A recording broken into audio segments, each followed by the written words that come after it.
A red sun rises over Goose Bay in Newfoundland, casting a warm glow across the tarmac. There, the world's largest aircraft sits waiting to refuel on its journey from Berlin to Edmonton. Its lone piece of cargo, a 151-ton heat boiler, is so heavy that only one plane on Earth can lift it.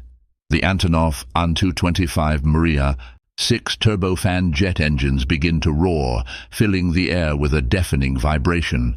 Technicians perform the final checks on the massive cargo, and the pilots prepare for takeoff. Soon, the gigantic airplane's wings catch the wind, and this legendary behemoth ascends into the sky. The An-225 is truly unmatched, a heavyweight champion in the cargo hauling sector. More than a quarter century has passed since its maiden flight, yet it still stands alone. Over the decades, the aircraft has shattered hundreds of world records, transporting some of the most colossal loads ever conceived, everything from massive machinery parts to animals, across the globe. It has moved more than 21,000 tons of the most diverse cargo imaginable, and despite the high cost and complexity of building or operating another plane of its class, no rival has yet been created. As some observers note, if the sheer scale of such an aircraft intimidates you, it may not be the right field for you. Both Ukraine's borders and those of the former Soviet Union sometimes seem too narrow for Antonov aircraft. Kyiv, a grand city on the Dnieper River, is Ukraine's capital, stretching from the Polish and Hungarian frontiers to Russia and the Black Sea. Before declaring its independence in 1991, Ukraine was first part of Russia and then a key republic of the Soviet Union. It was there, after World War II, that the Soviet government chose to develop one of its most critical strategic industries: cargo plane production. Russian engineers had been the first to experiment with long-distance flight using gargantuan planes like the Tupolev An-225, a record-breaking craft propelled by a total of 7 engines. Meanwhile, Germany's wartime engineering featured powered gliders like the Messerschmitt Me 323 Gigant, designed to transport heavy loads. So, the world had already grown accustomed to megaplanes well before the Antonov Design Bureau was even established. The Antonov Design Bureau itself grew up around one of Russia's foremost aircraft designers, Oleg Antonov. In the Soviet system, the state owned everything, so despite Antonov's trailblazing designs of record-setting aircraft in the 1960s, he remained merely a state-employed designer for many years. Eventually, however, his team expanded, and they gained more control over production within their own factories. One of Antonov's breakthrough projects was the An-124 Ruslan, a plane that paved the way for an even more ambitious dream, the plane that would ultimately become known as the Mriya. Under the Soviet system, projects were financed centrally.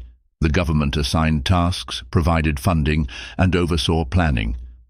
During the Cold War, the Antonov Design Bureau answered Russia's pressing need to transport troops and weapons at high speed over vast distances. While the United States built the Lockheed C-130 Hercules, Antonov created the An-22, which became the largest long-range transport plane of its time. By the 1960s and 70s, the world was no stranger to giant aircraft. Billionaire Howard Hughes had commissioned the Spruce Goose, the largest flying boat ever built, sporting the widest wingspan recorded. It flew only once.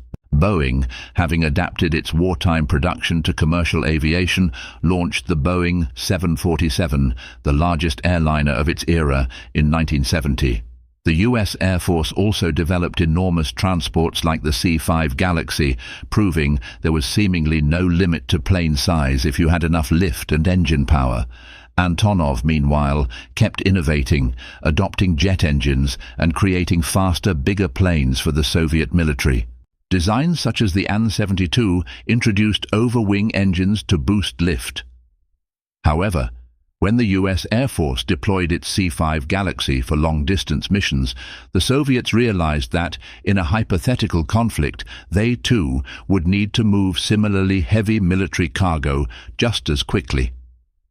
Development of the world's then largest transport plane began, the An-124 Ruslan, called Cossack by NATO, and it took to the air in December 1982.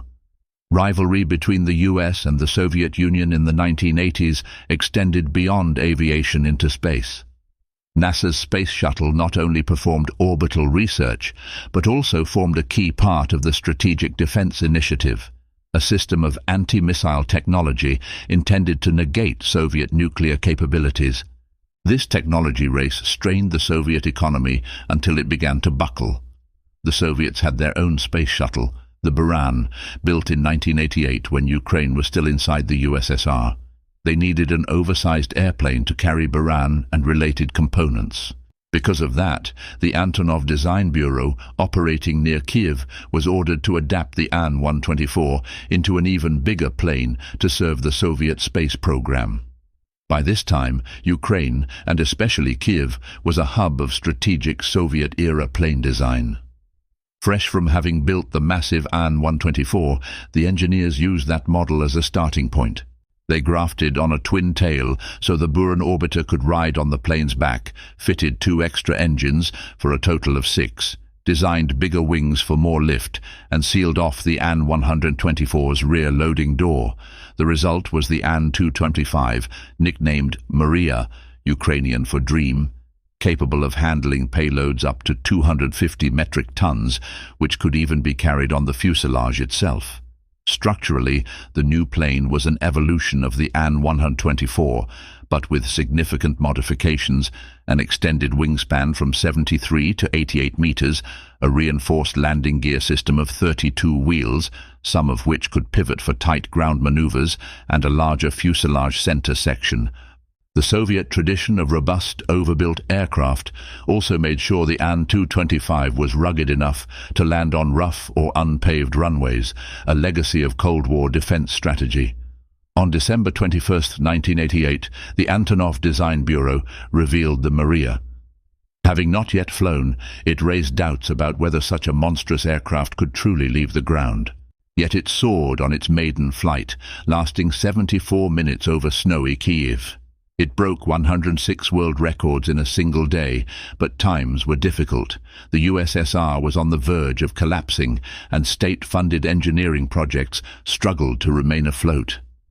The An-225 was tested, however, including flying piggyback flights with the Buran orbiter as far as Paris. Following the world's largest nuclear accident in Chernobyl, near Kiev, the An-225 performed a humanitarian role, carrying medical supplies for local children affected by radiation, just as the Soviet Union was about to crumble. After the USSR collapsed, many partially built aircraft were abandoned. A second An-225 remained only 40% complete. The first An-225 was eventually put into storage. Only years later, 7 to be exact, did Antonov muster the internal funding to modernize and certify the plane for commercial transport. By the year 2000, the Mriya returned to the skies after a comprehensive overhaul,